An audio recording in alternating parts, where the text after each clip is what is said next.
Kashmir deputy bureau chief Zoya Mumtaz के मुताबिक समाइनी additional जिली फौजदारी अदालत समाइनी ने कत्ल के मुकदमे का फैसला सुना दिया। जुर्म साबित होने पर मुजरिम बिलाल वालिद इब्रार को सजाए मौत और जुर्माना और मुजरिम अहमद मुश्तबा को 7 साल सजाए कैद और जुर्माना सुना दी। तफसीलात के मुताबिक एडिशनल जिली फौजदारी अदालत समाइनी, जो कि एडिशनल डिस्ट्रिक्ट और सेशन जज गुलशेर अहमद और एडिशनल जिला काजी करामत हुसैन निज़ामी पर मुश्तमिल थी, ने पुलिस थाना चौकी के मशहूर मुकदमा कत्ल सरकार बजरिया मोहम्मद मकसूद अख्तर वाद मंगा खान साकन पिंड जट्टा बनाम बिलाल इब्रार वालिद इब्रार हुसैन अहमद मुश्तबा वालिद इश्तियाक अहमद साकनान डेब का फैसला सुना दिया।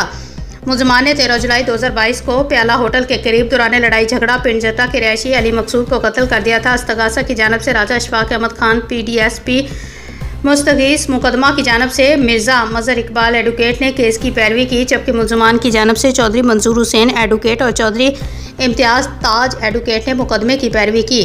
एडिशनल जिला काजी करामत हुसैन निज़ामी ने मुकदमे का फैसला लिखा और पढ़कर सुनाया, जिसके तहत मुलजिम बिलाल इब्रार वालिद इब्रार हुसैन साकन डिब को बाजुर्म AA 15-2 302 3373 324 34 APC की पादाश में मुजरम गर्दानते हुए और जुर्म APC 302 के अर्तकाब पर कसान सजाए मौत और जुर्म ज़ेर दफ़ा A 544 ज़वाफ़े 10 लाख रुपए बतौर और दीगर सजाएँ देगी।